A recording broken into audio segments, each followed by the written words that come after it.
Good evening, everyone, and thank you for joining us for what will be an exciting conversation, our opening program for Black History Month for the Association for the Study of African American Life and History, the Black Presence in Anime, Comics, and Sci-Fi. I am Dr. Lopez Matthews Jr. I am the chair of the Asala TV Committee and a part of the Asala Festival Committee. And I'm excited to have you all join us tonight. First up on our docket, because this is a Black History program and we have to salute our ancestors, we are going to begin the program with the performance of Lift Every Voice and Sing by an HBCU choir, the Morgan State University Choir.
And that was fantastic. And thank you to Morgan State University for providing that performance for us.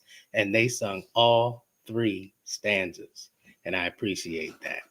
Now, it's a tough act to follow, but I'm sure she will do great.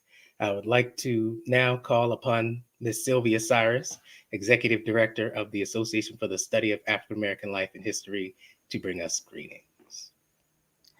Good evening. Thank you for joining us tonight. We are excited to kick off the Black History Month theme, African Americans and the Arts. We have been watching the social media channels, and the results show that there is great interest in our theme this year. Continue to join us during our festival in a Virtual Plus experience. Virtual programs have been organized by Dr. Matthews and the Asala TV Committee. The February 24th return of the 98th Annual Black History Luncheon is led by Dr. Gladys Gary Vaughn and Dr. Sharita Jacobs Thompson and the Festival Luncheon Committee, the Executive Council, and the all-important Asala staff. Thanks go to you all. We ask that you support the legacy of our founder, Carter G. Woodson and Asala, by joining, donating, and subscribing to our YouTube channel, Asala TV. All can be found on our website at www.asalh.org. It is my pleasure this evening to introduce you to our national president. He has published numerous articles, essays, and reviews on civil rights, policing, and public history. He has also served as a consultant on African and African American history curricula with the Fort Worth and Dallas Independent School Districts, and as a guest curator for an African American history exhibition with the South Carolina African American Heritage Commission. He is a graduate of Central State University in Wilberforce, Ohio, where he earned his Bachelor of Arts degree and a Doctorate of Philosophy degrees in American and African American history at The Ohio State University in Columbus, Ohio. Before retiring from teaching, Dr. Delaney taught history for 42 years at 4 universities. He has an outstanding record of service with both professional and community organizations. He has served on boards that address teen violence, police brutality, and various humanities organizations. He is a life member of Asala. You can become one too, and has been actively involved since the 1970s. He is the founding president of the Charleston branch of Asala, and he founded the Dallas-Fort Worth branch, which is named in his honor. Most recently, he led Asala through a successful conference in Jacksonville, Florida, where we demonstrated Black resistance, the 2023 theme. It was here where we executed a tremendously impactful community forum and a banned book event that has been nationally recognized. Dr. Delaney has a passion for significantly increasing the Asala membership and for Freedom Schools, an initiative that Asala will continue through 2024. So without further ado, I introduce you to our leader, Dr. Marvin Delaney.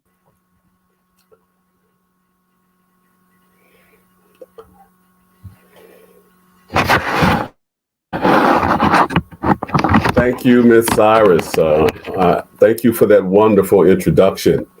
It is a pleasure to welcome you to the 3rd Annual Black History Month Festival. As you heard, this year's Black History Month theme is African Americans and the Arts. And this theme recognizes the quintessential role that African Americans have had in developing the arts and culture of this country. If you've been to the Smithsonian National Museum of African American History and Culture, or you actually should go, when you go to the 6th floor, you'll see a sign on the wall that says, God created Black people, and Black people created style. This is a quote actually from George C. Wolfe, a playwright. And if you examine the quote in the context of what African Americans have contributed to the arts in this country, you will conclude as many have, that African Americans have set the tone and the standards for music, dance, the visual arts, as well as literature, and in all aspects of American art.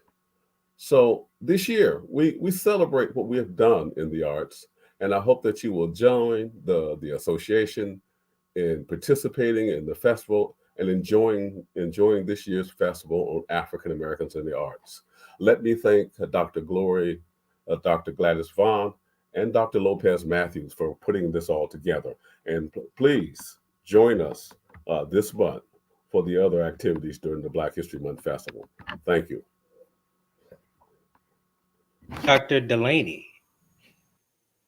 And now I would like to call upon Dr. Persavia Prelo, Director of Contextual Theology at the Howard University School of Divinity and pastor at Plymouth Congregational United Church of Christ, who will bring a blessing for our festival. Thank you so much, Dr. Matthews. Grace and peace be upon all of you today on this first day of Black History Month. I bring you greetings from DC at Howard Divinity and Plymouth Congregational UCC Church.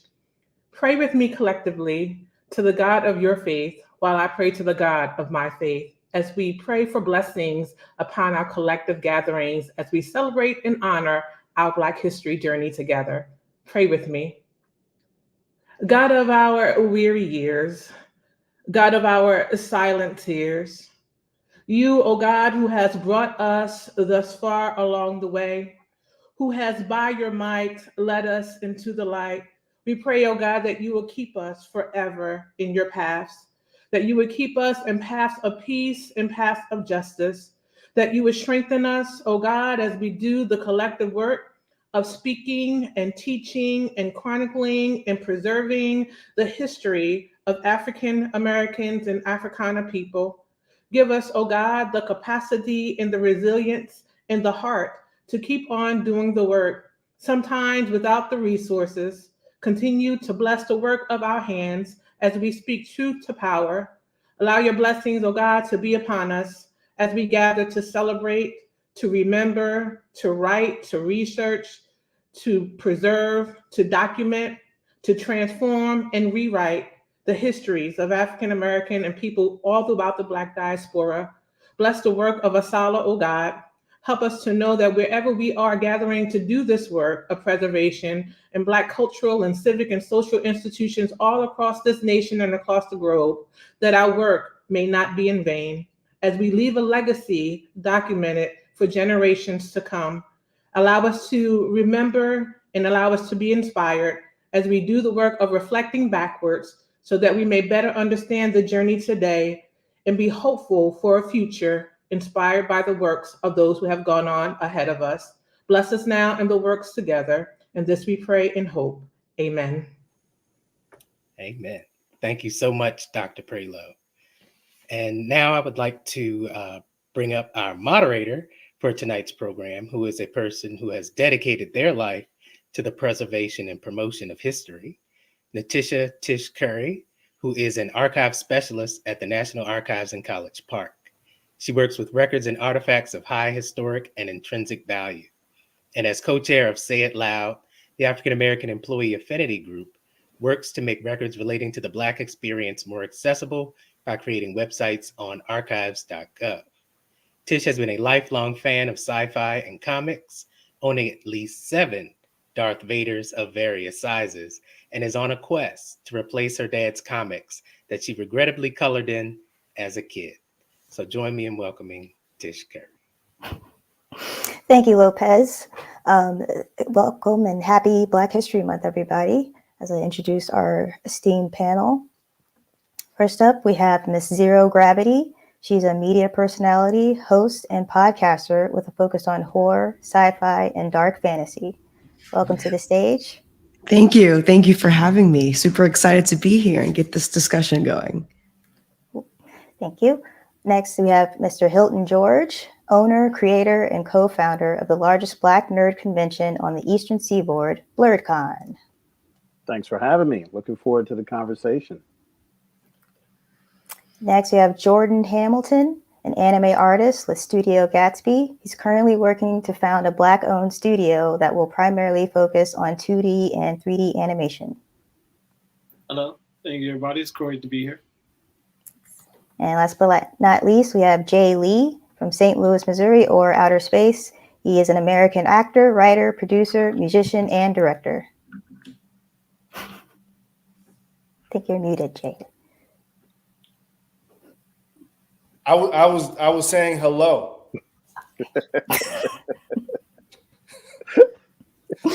Okay, thanks and welcome everybody. I'm so happy to be here with everybody in our finest nerd attire and everything.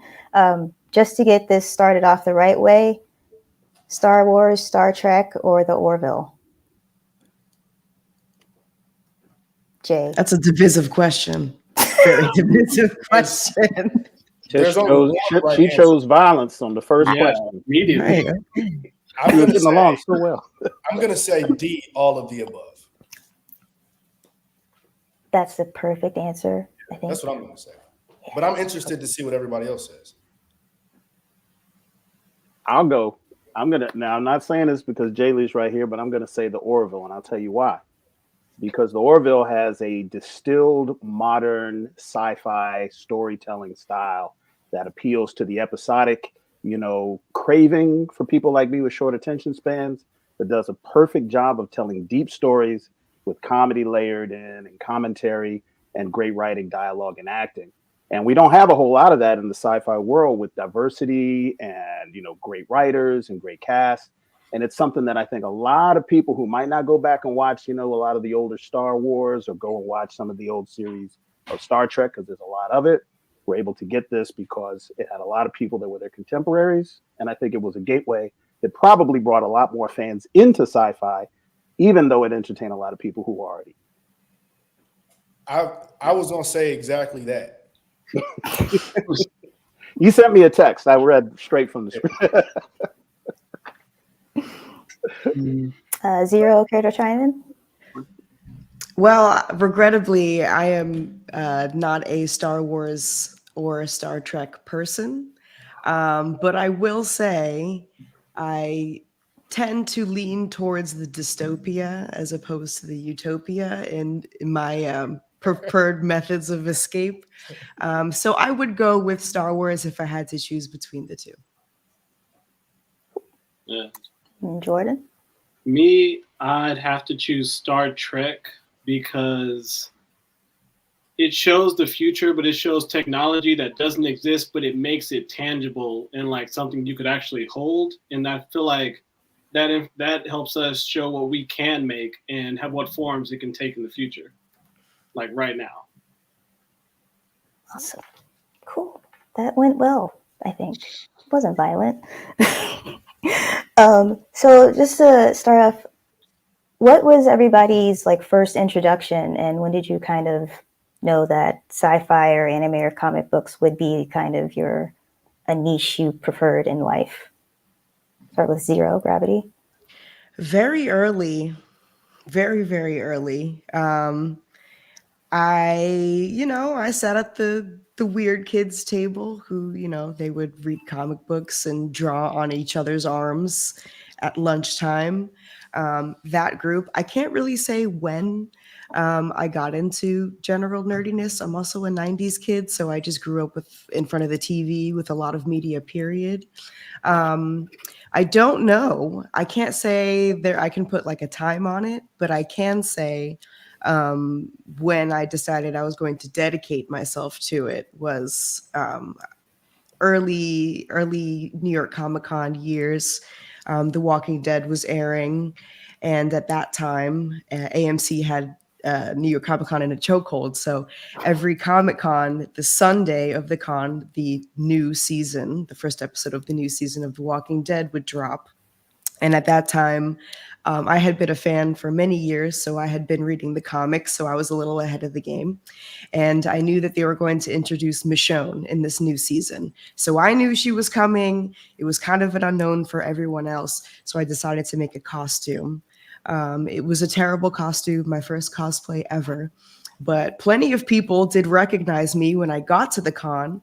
And now I know that everyone in this space who recognized me as Michonne, they really know what's up. So if I keep doing this, I'm going to have a beeline to all the niche people that I want to have conversations with, because we're all nerds here. It's not that easy growing up finding somebody who's into the same niche as you. So once I discovered that beeline, it was kind of a wrap for me, and I haven't stopped since. Jay Lee? Well, real quick, Walking Dead, that was the show that has the really beautiful, bright future, right? That's the one. That one. Yeah, it makes sense. Very quiet. Yeah. I think for me, I didn't know I was a sci-fi fan until I really understood what sci-fi was. And I've said this in a couple interviews, but I'm, on the Orville as an actor, and Seth wrote the role, sort of for me. So when he told me about the show and the project, I remember at the time I was working on some other stuff, and he's like, "Hey, do you want to work on anybody else's projects? I know you have your own stuff." And I said, "Yeah, I guess." He's like, "Well, I got this thing," and it was, the Orville, right? And I feel like the first time I did a con that wasn't San Diego Comic-Con, it was Dragon Con, and I remember that's a party. It was crazy, and I'd never seen that, right? Because when we do Comic-Con in San Diego, Seth, it's very, very, we have a good time. We fly down, private, we have a good time. Security, we're in and out of the back doors, everything. So this was my first time being around fans. So I'm downstairs, they have the 3 different levels or whatever. I'm just down at the bar after a day of signing and meeting people. And I just remember a lot of people kept coming up to me, and I was with Peter and Mark, who play Bordis and Isaac on the show, but you could see their face. So no one knew who they were because they're either in makeup or he has the mask. But me being me, I still to this day don't ever think anybody knows who I am. So I'm just like, hey, it's cool to be here. I say all this to say this. People kept coming up saying, "Oh my God, thank you for coming," whatever. And I remember at that moment, I realized I was invited to the cool kids party. Like, they were the cool kids. In Hollywood, we think it's opposite, right? The sort of discarded, the sort of weirdos, we just put them over there and it's just glitz and glam. But what I realized is they were all the cool, awesome VIP people. And I was very thankful that they let me sort of be in their party with them. So I think all of that to say, I understand what sci-fi represents as far as hope and future and sort of inclusivity with all of that. Thank you. Jordan? Yeah. Like, really at a young age, like comic books, like I got like caught up in the art of like Spider-Man, Sonic the Hedgehog. There were so many things. And as I, could get my hands on more and more, like any manga I could find, I just started taking everything in. And then anime hit. By the time I got to high school, I was like going to cons, doing an anime club, and I gained a really deep appreciation that's helped me like realize that it goes so deep, and like the disciplines you gain from all this stuff, it blows your mind how many things connect. And once you know that, you can pretty much talk to anybody because they're all like, there's like a nerdy air that all keeps us together. We know when it's around, and we're just like, okay, it's time to party. These people will speak my language. Definitely. Hilton? I'll answer this 2 ways. For myself, I don't know a world without sci-fi. I don't know a world without anime. I don't know a world without comic books. I learned to read as best as I can remember through comic books. And I was collecting and reading and just consuming comic books from age 8 up until, my 20s. Anime came in with the Harmony Gold, with Robotech and Star Blazers. And this would come on, around 3 o'clock in the afternoon, where you have G.I. Joe happening, where everybody has a parachute, nobody gets hurt, no one's, no consequences for your actions, followed by people getting murdered and death and destruction and deep plots. And, it was just a real revelation to me of the breadth of the art form in animation. And when it comes down to what everyone's talking about here, what I keep hearing is the discovery of community. I tell everybody who is of the nerd space to let your freak flag fly wherever you go. I don't care if it's at work, I don't care if it's at church, just a little something that acknowledges your geek credentials, whatever your fandom, whatever your background, whatever it is that you do, and your tribe will find you. And the nerdscape, the nerd community strives for that. We have a lot more connectivity now with social media. It's a lot easier to find community through Facebook and Instagram and TikTok and such. But when you're coming up in an era before that, which really wasn't that long ago, this is like 2005 back, you really had to have a Naruto shirt on in order to find people who liked anime. You would have to go to cons to find people who wanted to talk extensively about these subject matter, because we as nerds often have to buffer ourselves because we know that everybody's really not trying to hear all that. So so when we start getting granular at the back end of every Marvel movie, we say, you see, the power cosmic is really what powers this Marvel. And then people start drawing like, oh my God, I forgot I'm around muggles. Let me slow myself down. And then when you go into a space, like Jay Lee said, like you go to Dragon Con, especially if they're wearing a cosplay that really denotes where their head is at, you could come and talk to them about everything from, Ghostbusters to, Naruto to Star Trek, Star Wars, and they will go as long and as hard as you want.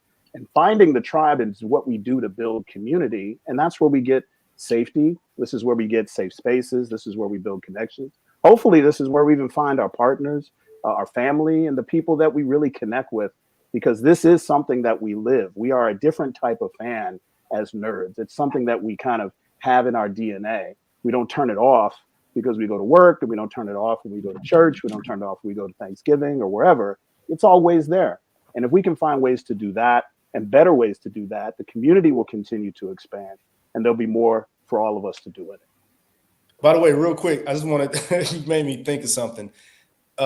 Speaking of cosplay, I remember the first time I saw a guy dressed up as me, and he came up to me and he goes, "Hey man, I really like that time travel episode, but you guys got it a little wrong." And then he proceeded to explain quantum physics and time travel to me. And I remember I was looking at him for a cool minute. And after he finished, I said, "Hey man, I went to school for piano and theater and drama." But like, thank you. I just said the words they wrote, Jay Lee, did you do that thing that all Black people do when we're trying to be polite, but we don't want to hear the whole story? Wow. Oh man, I hit him crazy. I hit him with six. That's crazy. I was like, man, wow. Yeah. Man. At least no. 6 At least. But he kept going, didn't he? He didn't hear none of that. We got to get to the end of my spiel. I wrote a white paper. Sit down. Because I was too close to really get away, but I was so engaged that I really wanted to hear what he was saying. So I was, I learned a lot about time travel that day, I guess. It might come in handy one day. Who knows? It might. So since Jay says we are the cool kids now, Yes. There has been kind of, I would say, more of a noticing of the Black share of the fan base to these nerd communities. I guess more to Hilton, what do you think would explain that kind of uptick or surge in popularity with Black folks? Well, I think it's two things. One, the relationship of every progressive generation to the word and the concept of nerds, dorks, whatever you want to call it, geeks, is not negative. Anybody who was born prior to 1988 has had a negative experience with that term, and we've kind of run from it. And so, video games, comic books, Dungeons and Dragons, we are the main ones that have opposition to nerd culture in our own home, above and beyond probably any other cultural households in this country. Parents who have told you can't play Dungeons and Dragons because that's devil worship. You can't cosplay. That's going to make you gay. You can't go to, cons because I don't know those people. And so it's a lot of work that you have to do just to kind of come out of your nerd closet in your own home. But this generation can take their parents to see Black Panther, and then they can go, "Oh, that's a comic book. Oh, like I can have this easy intro into this fandom." You can see movies and television on every one of these fandoms, as opposed to having to have a painful conversation like Jay Lee had in Atlanta to bring the Muggles into the fold. So these folks are having this written into their DNA. There are people who are growing up today who see the word nerd as a chest thumping badge of honor. And I think that there are progressive generations of parents who have a better and different relationship with video games and all of these different fandoms where the Black households used to have a lot of resistance. And I also think, to the point of social media, the Black nerd community is finding more Black spaces. BlurredCon was one that I built, but the Black community is coming together in places now that aren't designated specifically for Black people. You could go to a Dragon Con, which is heavily Black because it's in a chocolate city, but it's still a majority white convention, and see Black people in large numbers enjoying themselves and exposing their nerd to everybody else. So I think as we go forward, this is going to be more mainstream than not. You're going to see it in fashion, it's in music, it's in sports. Video gaming has taken everything out from, the cool kids are now doing it. So the more doors that are open, the bigger the community is going to get. The cooler kids are now us. And it's kind of this weird reversal that we're going to have to try and digest and figure out this explosion that's coming. So that's the long answer to the short question. Does anybody else want to add anything? Another question. I was fine. Listen, I don't want, if the person who's watching this who was trying to explain time travel to me, I was in. Okay? Hilton, he didn't want to listen. Call me, hit me up whenever. I got 8 more hours to hear. I do, but you know what I will say though, I do like talking to people just in general, and I will say this sort of space again makes it cool to be different, and I think a lot of us grew up hiding our weird, and I think now you get to be weird. I'm like, man, I wish I'd have gotten to do that when I was 10. Jay Lee, listen, man, I got my father into the Orville, but I can't get him to go into a movie that's even CGI. Like, he won't watch anything animated. But when I put him onto the Orville, like, he just ate it up. You know what I'm saying? It's like that kind. Now, this is an 80-year-old Marine. So, when you talk about, somebody who's the king of the Muggles, the people who are trying to be in the normie lane, that's my dad. And I think that there's going to be more of that type of media that's coming out. And more and more people are going to start getting into your character, and trying to figure out, when the next season's coming out or when the spinoff is coming. Is there going to be a comic book? Is there going to be graphic novels and all this kind of stuff? It's all coming. It's just more and more generations of people, more and more media to be created. And I think that's kind of where Jordan is coming in, because now there's a need for more diversity and inclusion behind the scenes in the anime world, because we there too. We everywhere. Mm-hmm. I definitely agree with you there. He's lagging a little bit. But working on anime and like drawing and actually coming up with the stories, you kind of fall into, you watch it so much, you fall into so many tropes, and you think like, this is anime because this is what you've been absorbing for so long, these same stories. But it's really just a framing device, and you can have other stories, Black stories, and you can explore that a lot more and create your own visual language, because anime is such an adaptable like art form that you can really mold it to suit your needs and exemplify and push ahead what can't really be done with regular people. I think you got an advantage, Jordan. And I know we're having a conversation here, but I think you have an advantage with anime because I think it's one of the fandoms that had the highest bar for admission into the community, right? The gatekeeping that happens in anime is above and beyond probably any other fandom.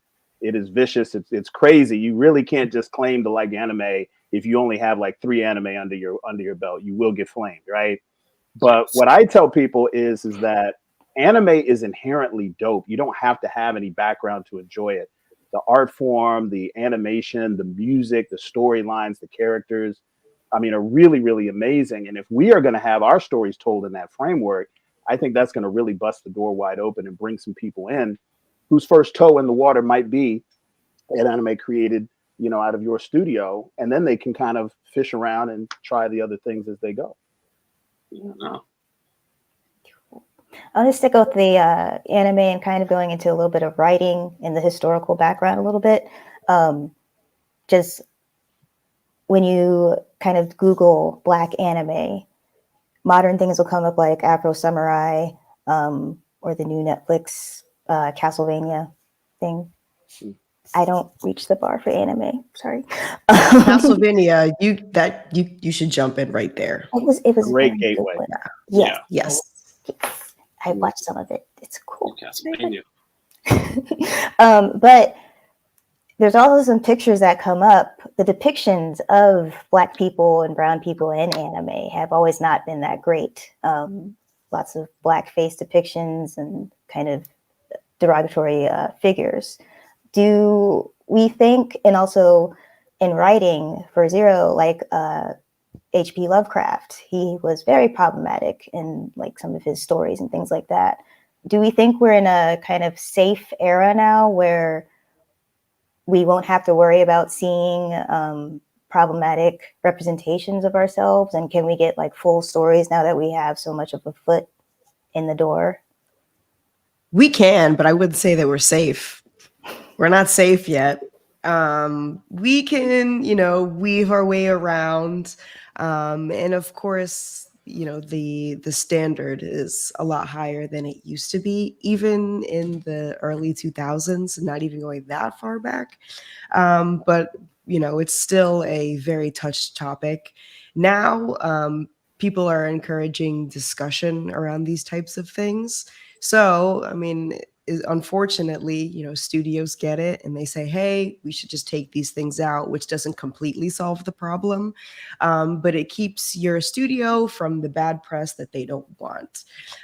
So, it's not all the way there, but of course there's production companies that do actually care a lot about the representation of people and will actively take measures all the way through to avoid those types of mistakes that pop up on screen that are so freaking annoying and also unfair and unjust.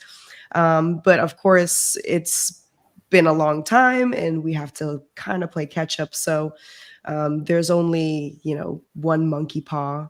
There is, we have I'm hesitant to say more to prove, but we need more time to convince, apparently, because the difference in money with these studios also, like how many of our folks out there have brilliant ideas and know qualified people who can help bring these ideas into fruition, but then it stops at money, which is why a lot of our independent projects are crowdfunded. When you see them, they're really good and they should be bought up by Prime. But if the money's not there, the money's not there. And something that I love about horror so much is horror is one of the genres that even the bad stuff goes far. There's a reason why everybody knows about B horror, and it even goes crazier. It goes to C into D horror. There is a sub genre of horror that's called Z horror, which is all the way at the bottom of the spectrum. It also very heavily reflects the Black diaspora because they are literally made with a person who's got homies down the street that have an idea and they come into fruition to make a movie, usually ending with Z. So how we get vamps and wolves, which are really great fun adaptations of Black life and just Black people doing Black things that could, go super far. But you got a camera and one mic and you got to make it work. If, smaller production companies and even groups of friends can have the funding that they need to produce the kind of budget films that could compete with what makes it into the theater, which is not a lot, we wouldn't be seeing these tropes and these accents and the terrible things that we fall into.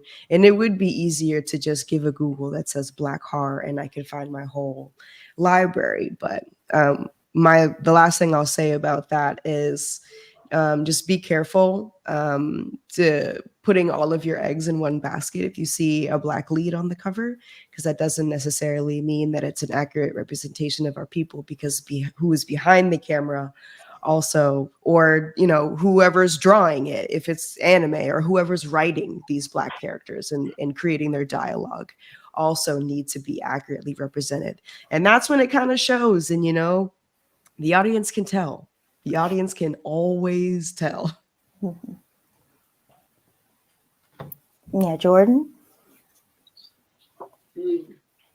I definitely agree. We're not out of the woods when it comes to how we're portrayed in different media, because some of us be looking a little rough, and like it really does get me. We are seeing more representation, and different types of Black people are starting to get represented, but even that is starting to fall into a status where every time they create a new character, he's a Black young, action hero. He's got the Killmonger cut. He's like half shaved on the sides, got his little dreads going to the side, and like it's like there's other hairstyles, there's other ways to do that. And I'm seeing more and more, like with working with 3D, people are starting to get into texturing Black hair. We're starting to get those characters that really do look and feel like real people, because they have a lot of individuality on each of them. But I know, like, creating so many of those would take a team and a lot of money, to do it right, and to have everyone looking, sounding, and acting correct. So money definitely is a barrier there, but we can start, with the little things by how we're drawn. Get the nose right. Don't put the donut lips on us. The pink donut lips, whenever I see that, I'm like, this was not made by anybody. Like, no one checked this before it went out. So, Yeah, that's a bad look. Very bad look. But we have a little ways to go, but it will be interesting to see how we start developing and evolving different portrayals of Black people and different, like, Black races just within ourselves, because we all look different. Very true. Facts. So for Mr. J. Lee, you were the smartest guy on the spaceship in the Orville. And were you aware of kind of like the immensity of that, being the Black person, being the smartest person in the room, and kind of portraying that? Not really. I mean, to be honest, when we started the show, I didn't know this. Seth didn't tell me. He had the season already mapped out. And I made this joke before. I probably don't hump that statue if I know that, But that aside, I feel like I got to shout out my boy Chad Coleman real quick.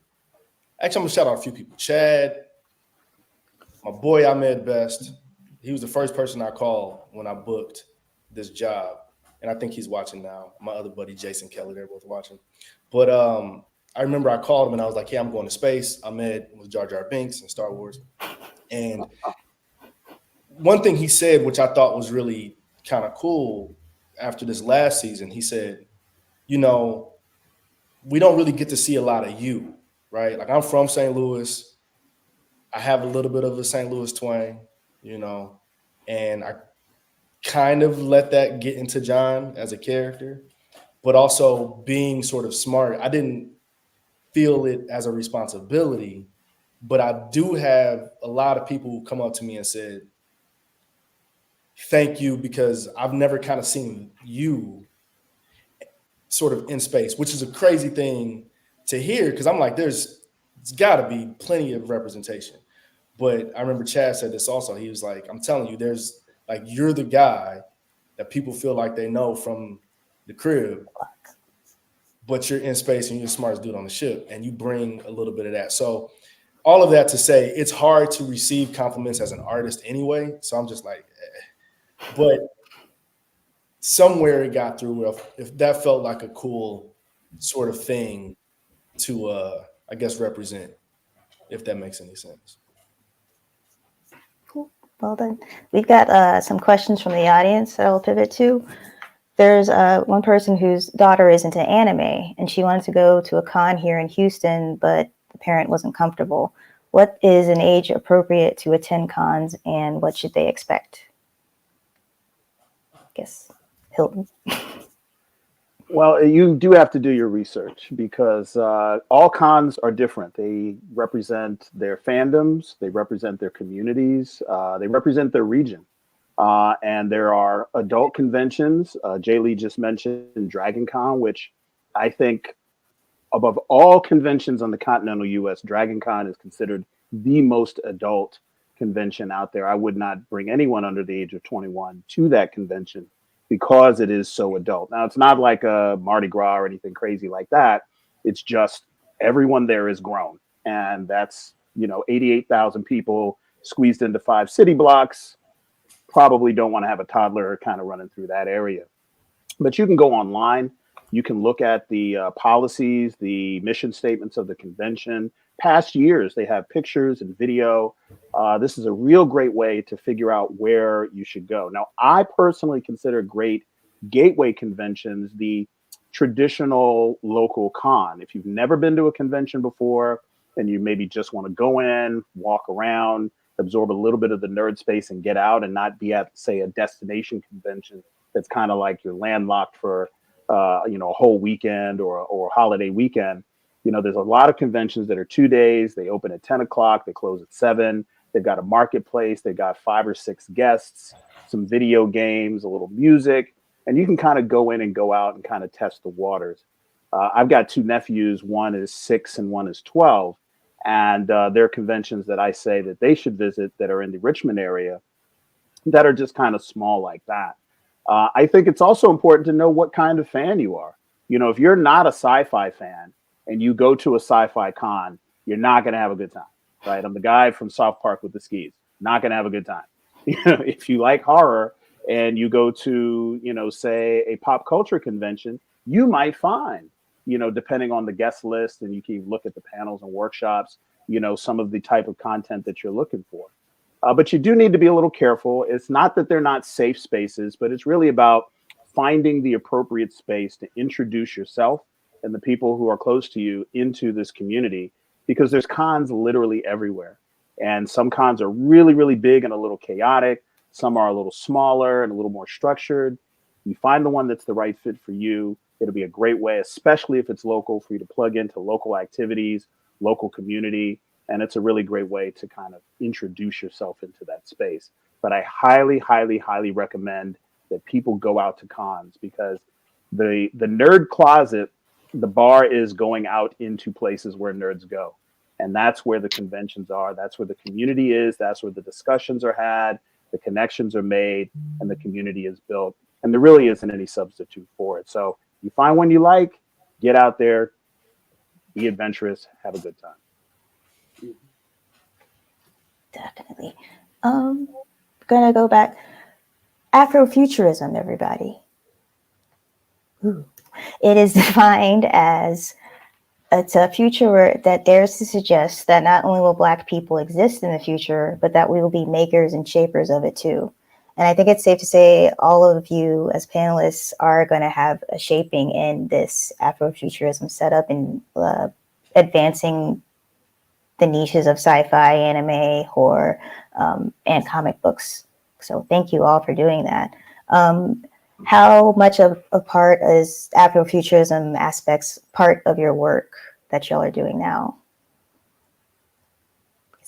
I would say it's adjacent. I definitely lean into horror more than I do sci-fi. And Afrofuturism is kind of everywhere. So it definitely touches, is neighboring. Actually, one of my heaviest pieces of source material that I've used when I do panel discussions and online forums about the history of Black folk and Black representation in horror comes from a class on Black horror and Afrofuturism at UCLA. It's taught by Tananarive Due, who is an amazing writer. She will scare your pants off, like with the lights on, sitting any of her books. I think she has one that just came out called The Reformatory. But some bombs there. I think horror and Afrofuturism is definitely where horror gets a lot of its Blackness from, but very close cousins. Very close cousins. I think we're building it as time is a construct, right? So this is the future to the past, right? My father's 87. He'll be 88 this year. It's amazing how much my life is different from his life growing up. And he isn't the most affectionate person, but he said some stuff to me where he's like, I couldn't imagine. And I'm just so proud of you, sort of thing. So I try to look at it like, I think whenever we think about the future always feels so far, right? It just feels like but tomorrow is the future. Next week is the future, And I think, we didn't just pop up in the 80s breakdancing in movies, and we're not going to end with a couple people on a couple, sci-fi shows. So I think this is the future, and we'll continue to do exactly this. Even having this panel, this is, if you'd have told me 10 years ago I'd be on a panel during Black History Month to start it off with you all, I'd be like, yeah, right. But here we are. So I try to make the future more tangible versus some untouchable sort of, distant thing. Jay Lee, I want to piggyback off that and say that's actually, I think, what Afrofuturism does as an effect. The genre that we speak of is about connecting us from wherever we are right now into a future that we might not be able to imagine that's not that far away. You being on the Orville, if you took away the space and you took away the alien races and you took away the technology, the stories that were being told were contemporary to where we are every day. They're about relationships, they're about war and peace, they're about history, they're about, interpersonal relationships, government, organizational structure, stuff that we see on the news, stuff that we see in class, books that we're reading, et cetera, et cetera. And I think the draping of this futuristic view that now includes us in a more prominent way than we have before can be superimposed over almost anything. It could be horror, it could be anime. We can use this as a storytelling means, which is why I think Black Panther got so much love in 2018, because this was a futuristic African country, fictional African country that was in the present. So we're actually kind of seeing the future in a present story. And, a lot of people actually believe that Wakanda was a real place. Like people were looking it up and Googling, this. And I think what happens is that when you start looking at young Black minds and how they project themselves as themselves into the future, the world around them up until fairly recently, they could not find anything to reflect off of or to see as a possibility for them and what they may want to do or who they may want to be.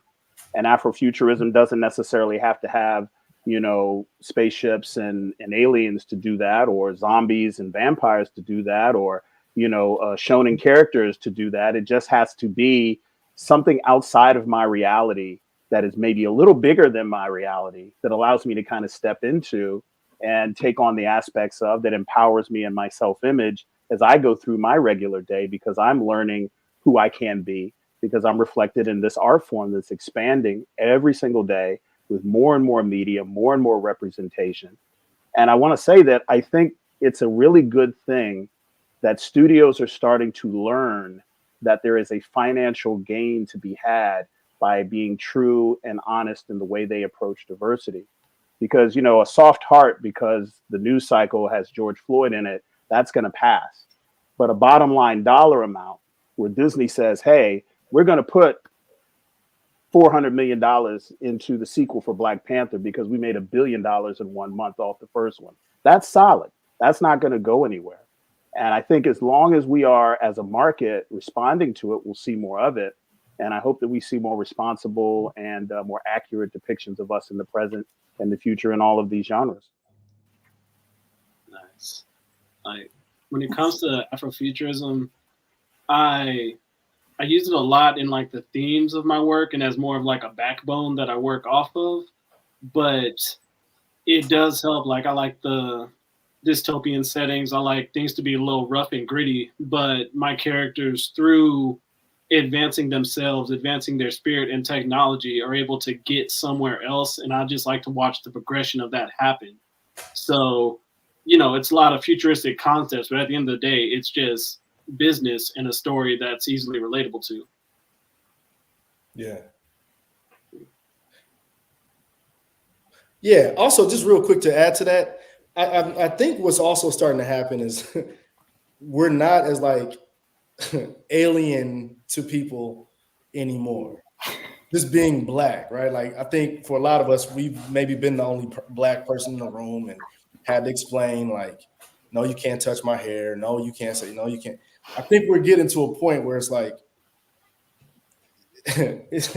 we're a little more accessible. And I think finding that sort of financial gain and seeing the success of that, it's like, oh, maybe we should do more of that. It just makes sense for so many reasons.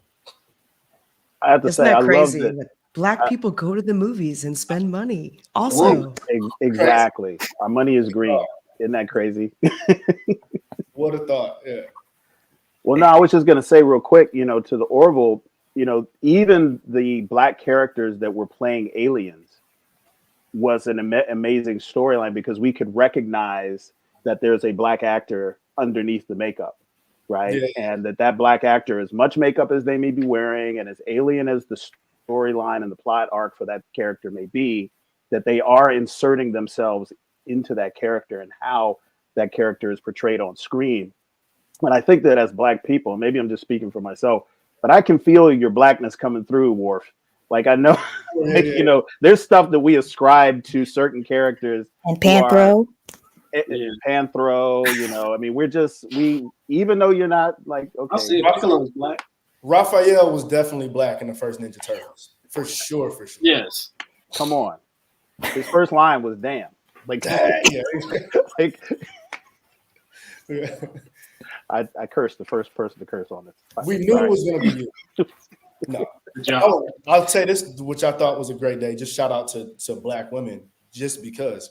But also, there was an episode, spoiler alert, but the Mocklin race, you know, there's a whole colony of Mocklin women, right? And unfortunately, I don't even think I was there the whole shoot because John was on the ship. But we had a day where it was like 20, 30 tall, strong, beautiful Black women all across that set. And I remember one day I wasn't even shooting. I was like, I just want to be there. You know, I just want to be on set, you know, and just seeing everybody in makeup. It was dope. Because that was a Black episode. I mean, keep it a buck, man. Come on, man. That whole thing, I was just like, they're not human, but they Black women. You could see, yeah. But it was just a dope, like it's a testament to Seth and the creators, you know, and the writers and everybody who creates the makeup and effects and everything. It just, I don't know, I don't know who else was doing that. So Tish, can I ask one question to Jay Lee while we are on mic? How woke is Seth? I've seen him on TV, I've seen him doing interviews. I believe, you know, I can see him in his work, but you know him personally. Is this guy as woke as his work? Like, he's really focused on getting this right. And I'm like, he gets it right in so many ways. I think in ways that probably seem outrageous on paper, but then they just become so dead on accurate that it's like, oh wait, this isn't the Family Guy writer doing this. Has got to be something else going on. Like, I'll say this in a really condensed way. I think people have just completely, not you, but everybody's messed up the term woke. It's just messed up. But Seth is one of the smartest dudes I know. And I know a lot of smart people, right? I've been thankful enough to be the dumbest person in a lot of my rooms, you know, because I like to surround myself with really talented, smart people, right? This room included. I'm clearly the dumb goofball on this panel. But very quick sort of story about Seth. Years ago, I went to his house, beautiful crib. We were going to go somewhere, and I walked in, and I remember he had I'm blanking on the name. It was a civil rights book. It came. Forgive me. No, it'll that was serious. God dang. No, sorry, the new Jim Crow. The new Jim Crow, and he's a well-read person. His library is probably bigger than my house, right? But he had the new Jim Crow out, and I was like, what you reading that for? And he says, oh, I'm writing Ted 2. And I was like, still, that doesn't answer my question. Thank you for reading it. That's good on you for reading it, but it's just interesting to have out. And he said, oh, yeah, the whole second film is about Ted fighting for his civil rights. And I'd already had moments of understanding how sort of ahead of the game and just aware he is of stuff. But to have a whole, like if you go watch Ted 2, as silly as that movie is, Ted's just fighting to be I'm not 3/5 of a person. I deserve to be treated like everybody else. And it's crazy to think he could do that with a teddy bear. So all of that to say, he does take great care, I think, in trying to get a lot of things right. And, there's been some times where if I had a question about my character and didn't feel right, because once we find out John's super smart, I'll go to him. I'm like, hey, look, this don't work. Or I think we could do it this way. And he's very receptive to that. So, yeah, Seth is he's one of the good guys. Awesome. I think we're probably going to get to our last question for anybody to jump in. What ways do y'all know to share and create spaces for Black artists to grow and encourage each other in their journeys or to tell their personalized stories?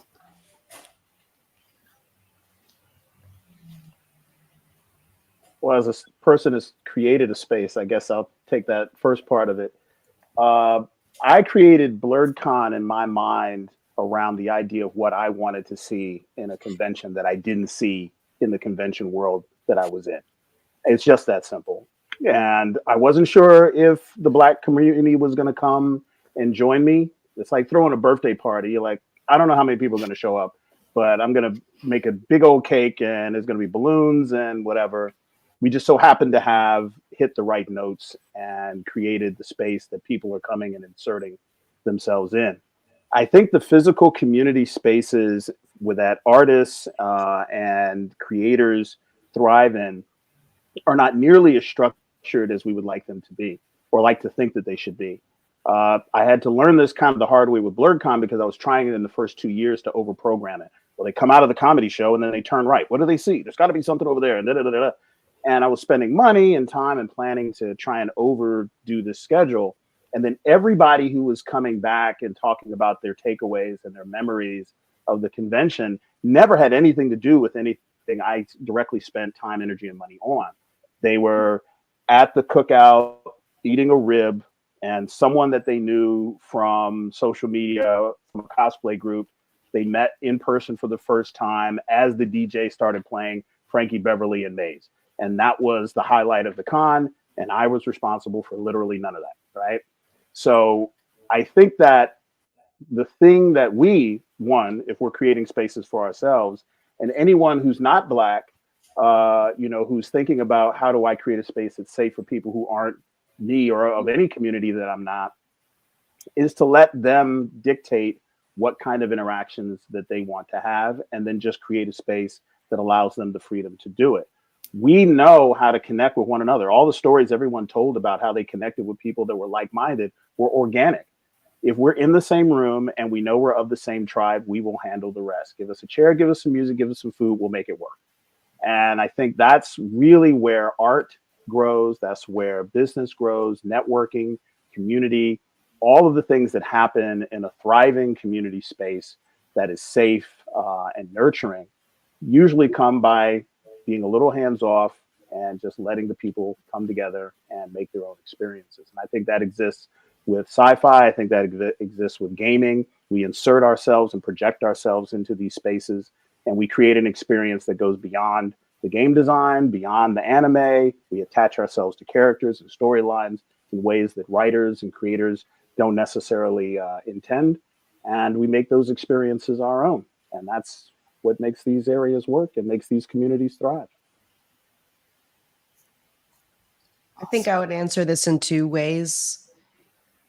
I think that, in order to help everyone grow and create the spaces that we definitely owe to ourselves, you have to do two things.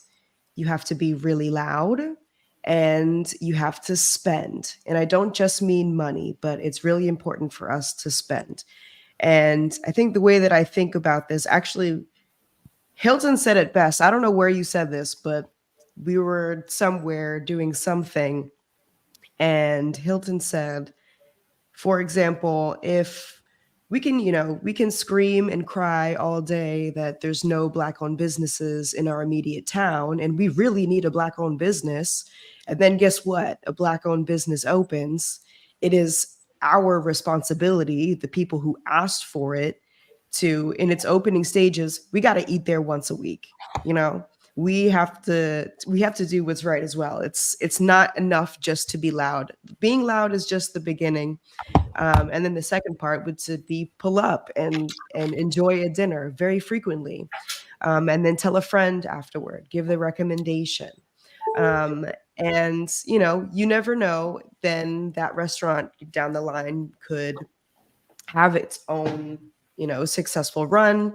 You never know what that business could do later on. And in our immediate community, because everyone, of course, that we surround ourselves with are so creative, and unfortunately, the way that world works is creatives get the short stick. So, we have to do it ourselves. I have plenty of people in my circle that have projects that I definitely do believe in. So it is my responsibility. If, they got the approval to vend at a con, I'm going to swing by. If I don't have any money, I spent all my money just getting here. I'm going to take a picture. I'm going to post it on Facebook. I'm going to send it to my aunt and say, hey, my friend just drew up these things for keychains. I think that you would really like them. And then, okay, the trickle down water effect.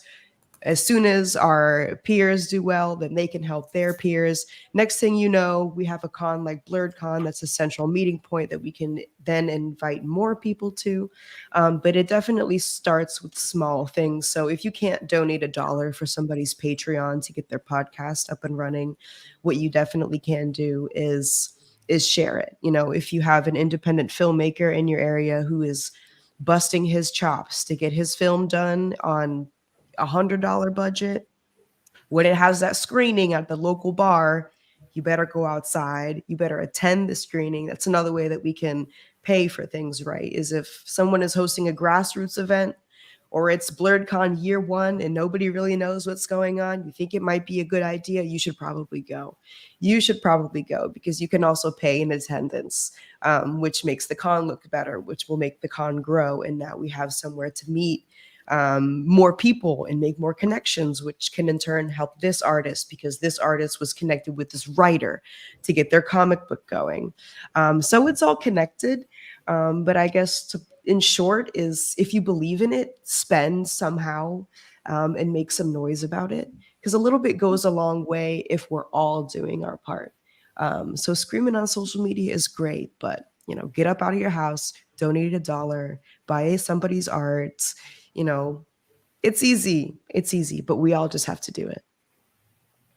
I would like to add, because you're right, when it's like coming to buying people's art and getting out and spending money in the community, there are a lot of things that are, I would almost say, anime adjacent. If you just want to get into nerd culture, if you go to art shows, half the time people are going to be drawing nostalgic childhood cartoons and different things you can latch on. So like just in the art space, you'll see a lot of places. And these are cool people you can talk to. Friends have friends. Right now, we live in a time where, like, if you Google, I want to check out a con, and also remember, for the one in Houston, Anime Matsuri is a really good, nice con, younger age, and you can go and just experience a lot of stuff.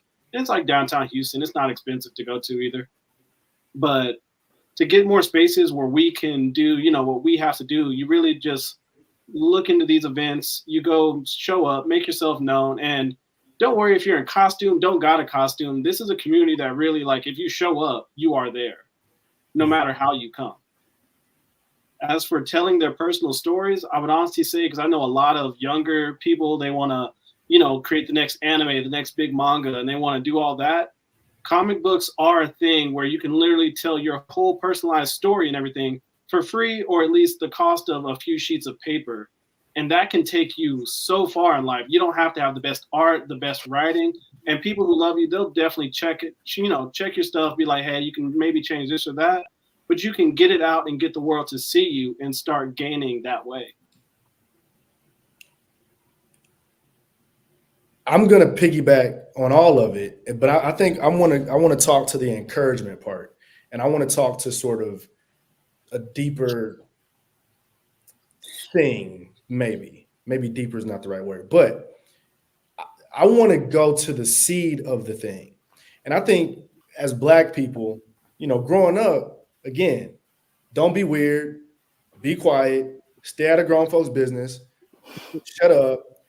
A lot of that stifling of artistic weirdness and idea. So I think we have to encourage, before we even get to like the production and supporting with our dollars and supporting with our voice, I think all that's beautiful. But I think ideas are so thin sometimes. And at a certain point, like Zero, you had an idea for a thing, and if you tell that to the wrong person and they put the wrong thing on it, it might not come to fruition. Jordan, you might be, I think I want to create this, and somebody's like, man, get on with that weird stuff. Dream Dash, right? Hilton, you're like, I think I really just want to like have a blurred convention. Wouldn't that be crazy? And somebody says, man, go on with that, right? So I think as a culture, we're very sort of protective and scared to be a little bit weird. But then when we are, it's like, oh man, I always knew that was going to work, right? So I think on the conceptual and on the conception level of, if you have a weird nephew or a niece or whoever, and they're dancing or painting their nails or thinking of some crazy stuff and drawing, encourage that. Buy them a pen, give them a mic, get them a camera, like feed that, And the last thing I'll say is get out of comfort zones. I'm not a horror movie person, right? But Zero, I want to watch some horror movies with you, right? Hit me up. I got you. Hit me on. Hilton, let me just come set up a tea stand at a new spot that you're doing a convention, right? Jordan, I don't know if you want me to draw terribly to show you how great you are, say less. I ain't gonna lie, man. You got a good voice. I might need some voice acting done. Man, listen, say less. And if it ain't me, I know people who are dope. We'll get it. Notice you didn't ask me. I done told him about my skills with the recorder, and it's just not happening. But I honestly think like this is important, but also getting out of our comfort zone and just we got to plant and water the right seeds. And I think that's very important. If you were wondering what I was just doing, I was kind of looking down while you were talking. It kind of inspired me because I was like, wait a minute, I'm not following these guys' social media. So I just hit follow on you, Jay Lee, Jordan. I'm already following Zero. But I was like, wait a minute, let me go on the right foot with this because it could be just that simple. You know what I'm saying? Just the following, with social media, trick that algorithm, share posts. Broke people can share posts.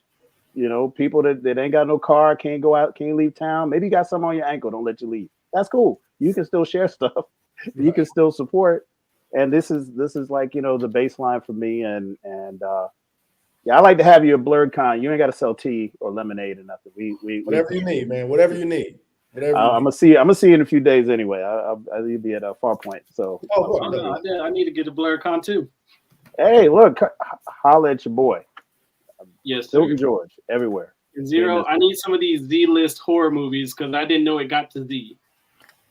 Oh, it goes there. I have a very long, I have a Black horror history list that might be around 60 at this point.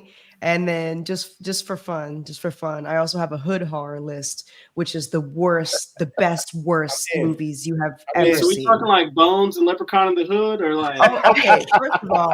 First of all, Bones is you got me going. Look what you did. You did this. Messed up. Messed up. Bones is incredibly slept on.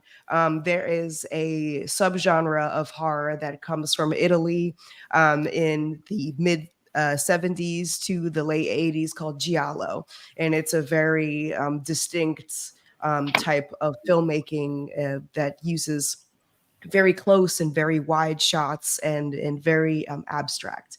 Now, Bones, which is directed by Ernest Dickerson, and he did Juice, right?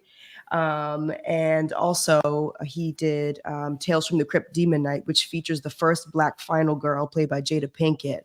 Bones is Black giallo. I don't know why no one's written an essay on it. Maybe it should be me, but Bones is a Black giallo.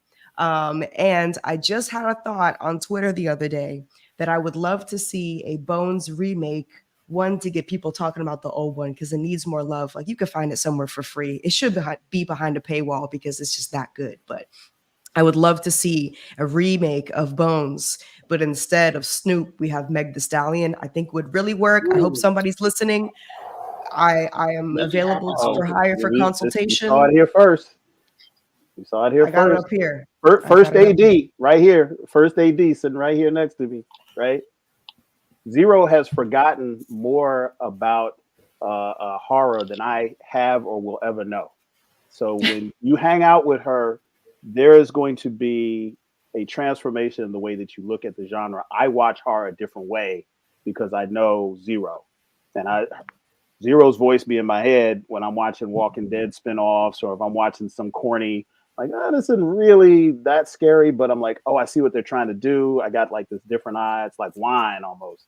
You know, you kind of learn that olfactory stuff. It's like a real deep thing. And it's I slept on. appreciate that. It's one of the most slept on genres for Black people.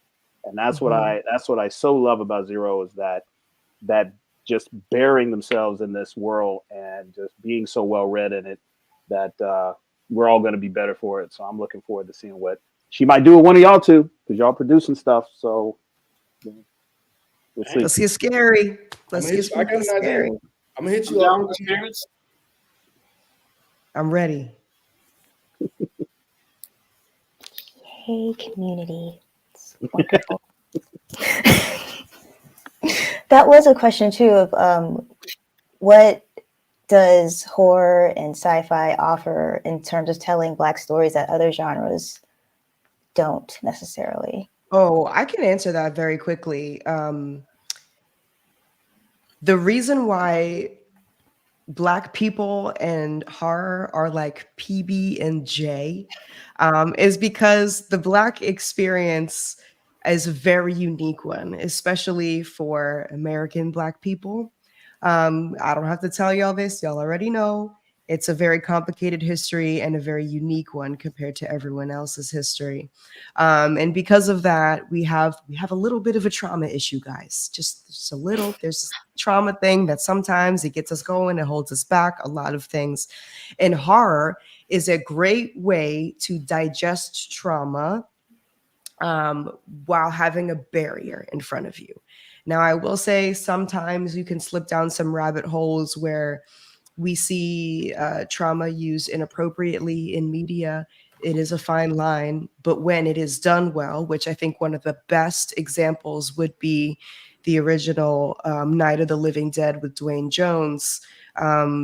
Period. First of all, that's a handsome man. I don't know who wouldn't pull up to the theater to see that one. If you didn't know this already, but George Romero basically created, well, Haitians created zombies. But, you know, cinema-wise, George Romero kind of created zombies, and he definitely was an ally of ours. And when he was casting for A Night of the Living Dead, the lead was not written as a Black man, but here comes Dwayne Jones coming into the reading, absolutely crushed it. They had no choice but to hire him for the role. And then Romero thought to himself, hey, we can actually say something.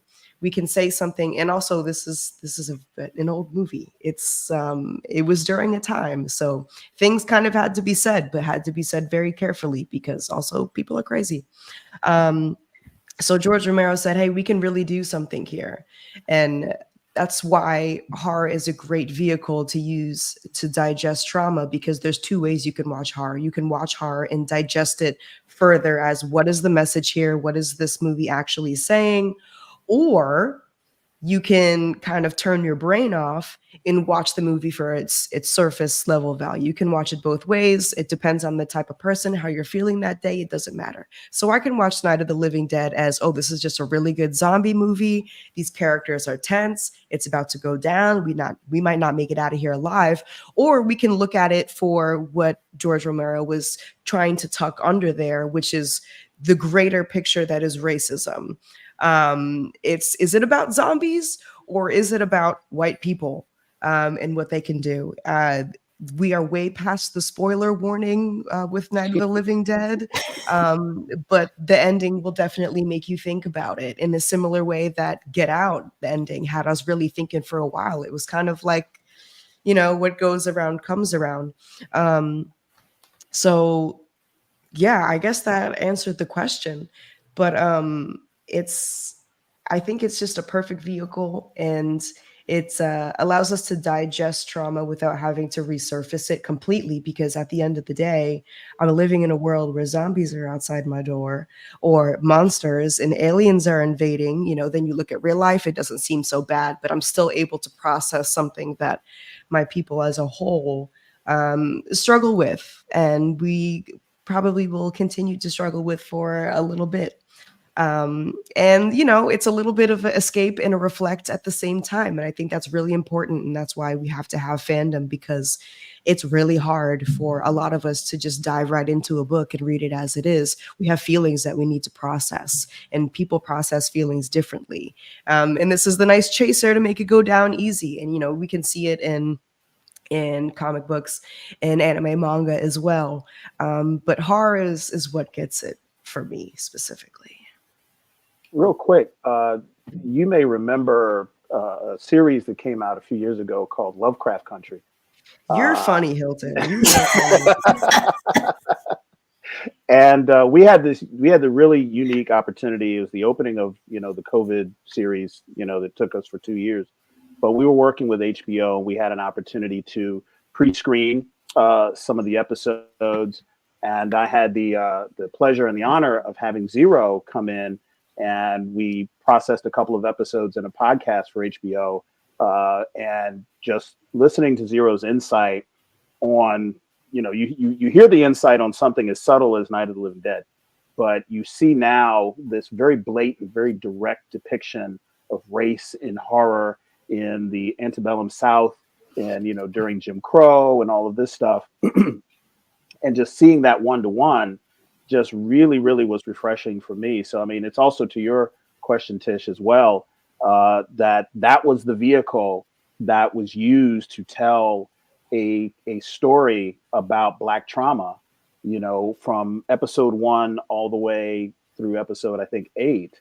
And it was a different story every episode with different backgrounds and different arcs. Some of them were happy, some of them were scary. One was about ghosts, one was about monsters, one was about literal Afrofuturism and, Black women, and power structures and space, et cetera, et cetera. It was just really, really a revelation to see that happen. And there's a lot of folks that are still upset that they're not going to get any type of continuation of that anthology, because it was such a great vehicle, regardless of whether or not they could get the original cast to come back. The story was structured, the series was structured in such a way that it was still a platform that could do everything that Zero was just talking about on a weekly basis with a series with not a huge budget. And it achieved it. It was so amazing. We had a chance to talk with the writers. We had a chance to talk with some of the cast, and just seeing that come about in real time in our lifetime, with the context of everything, because we're friends, Zero and I. We've had the discussion that she just had with you guys a dozen times over. I was blessed to be able to have that context going into Lovecraft Country and say, whoa, like this, everything that they said was real. Like, this is so one-to-one, what Zero said and what's happening on screen. So I learned something, and I think the country did too. Because Hilton was the one who brought me into this community originally, like way back at Comic-Con years ago. I get credit for that. It's true, because I wouldn't know what BlurredCon was, and if you didn't stop me in the hall that day and say you need to be here.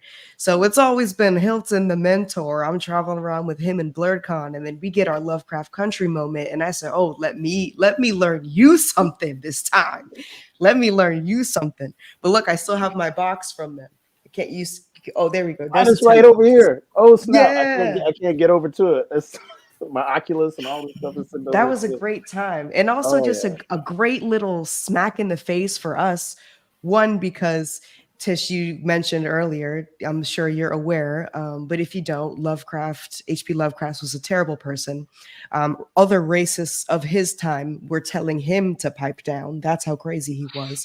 And also the source material was written by a white man. So let's take it back and make it even better, and toy with it. So upset we're not getting a second season, but again, you cannot deny the feedback. So people were loud, people were spending, right? We're spending their time, and views also count as spending.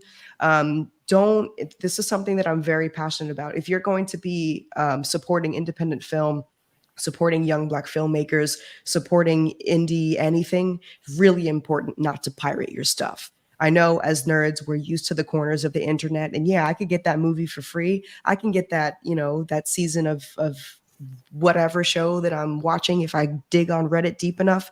Views and plays also count as currency in the bigger scheme of things. So watch it on Max, on HBO, on Netflix, so we could get the numbers up, because that's proof. And we need that proof that, we are consumers and this is the type of media that we want to see. Very important. Can I hit from the sci-fi angle real quick? Because something popped in my mind. Like, I'm a big fan of Ghostbusters, just like that technology, spirit fusion. Like, I'm a big fan of how they made it look real, how they made it look plausible. But Hilton, when you were like Jay Lee's character on the Orville, your homeboy in space, I want to show more Black faces using, this future technology. If it's made up or not, I want to show more masters of their field being able to flex like, I got the knowledge. I'm not just here to be like the strong body. I'm going to brute force. I want to show people like, no, I have my wits about me and I want to handle these situations. I feel like it would give us a lot more comfort with like being smart, showing that you know how to talk, showing that you know what's going on and not have to be quiet. Like, oh, I don't know, so I'm going to keep my mouth shut. Right. If you don't know, learn. And I want people on screen to be like, I want to learn from them because they got something going on. Absolutely, Jordan. Now, listen, you got the genre line that nobody else has, because this young generation, all the Black kids I talk to in middle schools and high schools, the gold currency you have culturally to reach them is anime. If I feel like I could be talking about anything. I'd be talking about scholarships. I could be talking about math, homework, whatever. If I throw in a little quote from All Might or something from some anime reference or something like that, half the class is like, hold up, what's going on here? Did he just, right? I say plus ultra or something like that, and that everyone just like sits up, like, wait a minute, he's real, right? It's like, it's crazy how many of these young generation are in your field and in your genre. So when you talk about creating Black characters that are empowered and have a certain, message in just their being, that's a mainline artery into this next generation. They are going to consume that before any other genre that I can imagine, because they live and die. I mean, go to an inner city high school and just see how many of the Naruto headbands are worn just in between classes and t-shirts. And I mean, it's crazy now. And I mean, you might not look, I'm telling you, some of these kids, they may be hungry, they may have home situations, or the neighborhoods are messed up or whatever, but they watch anime. They live and die by it. So if you're going to be creating something that's going to be important, I'm telling you, you're going to be reaching the people right where they are. And in 5 years, the fans of what you create are going to be in your face, just like the guy cosplaying your character, Jay Lee, walked up on you. Somebody's going to be cosplaying one of your characters, walking up on you. But I know we got to wrap, but I just have to share this real quick, because we're talking about reach and we talk about the youth. This is 100%. These are both true. One of my childhood friends, I won't say his name, we went a little bit separate ways. He was from St. Louis. I'm from St. Louis. He kind of got into the street life and bumped his head a little bit, and he had to go, sit down for a couple years or whatever. Cut to, he had just got out when the first season of Orville was finishing. And he called me, and he's like, what up, bro? He's like, man, I'm so proud of you. I said, man, I love you, dog. How you been? We caught up on all the stuff. We kept in touch throughout the time, but, he was away for a bit. And I remember he said something that was so funny but so real. He goes, hey, dog, every Thursday, I had all them, I won't use the language. He was like, I had all them watching Orville every Thursday night. I was like, man, y'all better turn it on. That's my partner right there. I really was thinking about, when we talk about reach, right? Yes, there are these sort of nerdy outcast kids, right? But my homeboy is like a very street, you would not consider a sci-fi sort of person who was like, man, that one episode when you XYZ, and really knew what was happening in the episode and the arc. So it was just fascinating to, to talk about that reach. And the other one, very quickly, I was at a restaurant, same thing, this older black dude, they say you should never judge a book by its cover, but he was sitting with some people, and I'm just sitting at the bar having a glass of wine, finishing my food. Somehow one of the ladies didn't know the show, but somehow it came up that I was on the show. She was like, "Oh, what do you do?" And I said, "I'm an actor." Dude never says nothing. I leave, close my tab. I'm walking through the alley to get to my car, and I hear this dude run up behind me, and I turned around. I was like, and the guy was like, "Hey," and this dude had to be like 60, LA, probably seen some stuff. He was like, "Hey, you was on Orville? Love that show, brother." And and I'm sitting there kind of like, what's about to happen, But to wrap all that up, I love this concept of like what our reach is. And I'm slowly starting to understand the power in that. And Zero, tell me, I've learned so much just listening to you, just with horror, But anyway, I don't want to wax poetic for too long, but the power of reach is very special, and I appreciate it. So Anybody else got any final words you want to put out there? I would just say that everybody who's on this panel, and I think Jay Lee was just alluding to it in part, we are more of an influence than we might ever think. There are people who are paying attention to what we say, paying attention to how we carry ourselves, paying attention to what we create, because, some of the things that we do would not be there if we didn't do it. And, we don't necessarily have to take full responsibility for stuff in order to take ownership of the responsibility, if that makes sense. Zero didn't invent horror, but Zero is a scholar and a poet in that genre. Jordan didn't create anime and manga, but is doing some revolutionary stuff in it and creating something that's not already there in abundance. Jay Lee, we've talked about, you're doing stuff, in a genre that is not rife with people doing what you do. And that's why it has impact. And sometimes we kind of get into the zone of, well, I got to be humble and I got to back all the way up and give it to God and give it to my mom and give it to everybody. When the truth is, you're responsible for it. You're responsible for what you create, and you have to own it to a certain degree in order to continue doing it. And I think that everybody here is just on the cusp. Even Jay Lee, I think that I reminisce back to the conversations with William Shatner talking about the fandom that he didn't know existed behind Star Trek until after Star Trek was over for like 15 years. Yeah. Like he didn't. People forget the original Star Trek was only like on for a year and a half. It wasn't like this long arcing cultural thing when it happened. And I think with the Orville, even though I pray that there's another season. It's just too good not to have it. If it continues to generate what it does, and if you're given the platform to continue doing what you do, you're going to see more and more of that. Pretty soon, you won't be able to have a drink at a bar. Hey, listen, I already had the idea of once I found out John was smart, because I'm a writer also. I'm like, oh, John was on the ship before anybody else got there. He was navigator. Then he becomes chief engineer. Oh, y'all thought I was gonna stop there? No, I think I'm gonna need a ship. Spoiler alert! Don't tell nobody. Hey, look, lips to seal. Here, your lips to God's ears. Anyway, but yes, thank you for that. And by the way, thank you all. I've learned a lot, and I appreciate y'all energy and time. And Tish, you were great at moderating. I know it happens all the time. Now we're like, so what? Share and talk, So thank you for wrangling us in. Thank you. Hero, bring us onto your podcast. We'll come back. Just invite us all. Yes, I have a great podcast, and it comes back weekly every Tuesday. We are back on February 6th. It's called Blerdy Massacre. That's Black Nerd, BLERDY Massacre.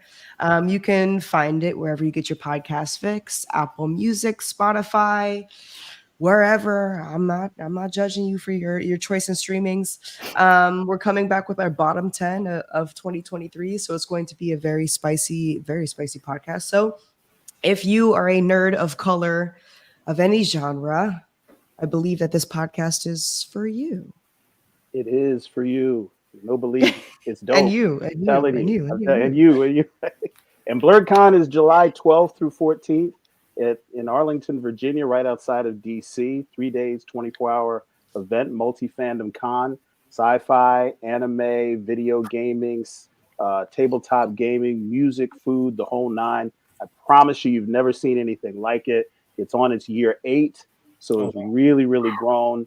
We've got some amazing guests. Maybe another one just showed up. We'll see.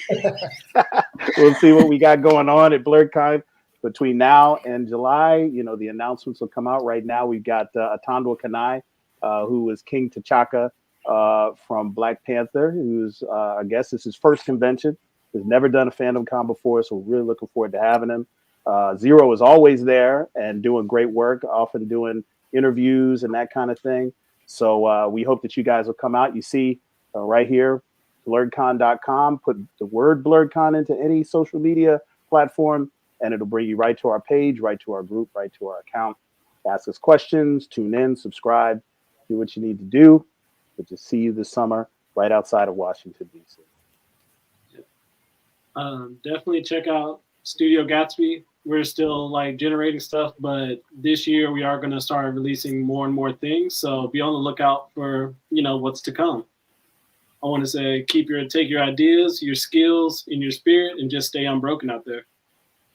Oh, I like that. Stay unbroken. Yeah. Jewels. Drop the jewels. Yeah. And my whole thing is just do better. Just do better. So, yeah. We'll He's talking to me, y'all, because I was late for the test yesterday. Hey, look, I was right before you. You under the bus. Yeah, so is he. He didn't say that.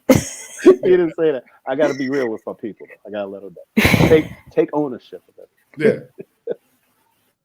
Do better. Thank you. This was my geek hearts are full and energized. Thank you, Zero, Hilton, Jay, and Jordan. Thank you. This has been a great discussion. And I'll throw it back to Dr. Lopez Matthews to close out our program. Well, thank you all for a great conversation. I was very enthralled. I'm like, hey, time's coming up. Let's keep going. And I'm glad you all kept going. I had a great conversation. Before we close, I just have to thank a couple people because they really supported this program and helped us put together a great program. And I hope you all enjoyed it. So Mr. Najir Chambers, who was a great help with putting together this program, Dr. Kenvy Phillips, who helped put together this program, and Dr. Ida Jones, who also supported this program as well, and Mr. Lewis Hicks, who also supported this program. So thank you all for your support, and thank you all for being here tonight. Now, before I close, I just want to invite you to join us. This is our Black History Month Festival, so we will be here every Thursday at 6 o'clock on Asala TV with different programming. And next week, we are going to have our program, Street Art in the African American Community, with Chanel Compton and Cedric Cox discussing Black art. The next week, we are going to have a program, The Impact of the Arts in the Gullah Geechee Community, with members of the Gullah Geechee Corridor. And then the following week, we are going to have Harmony of Freedom, Echoes from the Underground Railroad, a program sponsored by the National Park Service. So please join us for our Asala TV Festival programs. And then on Saturday, February 24th, is the return of our annual Black History Month luncheon. So please check out Asala TV or asala.org to purchase those tickets. And before I go, I have to thank those who have donated money to support this program. And that is our 2024 sponsors. So you see them on the screen. They are a plethora of Black businesses in there and Black organizations supporting our own. So thank you all for being here to support us. And thank you to our presenters. Have a great night.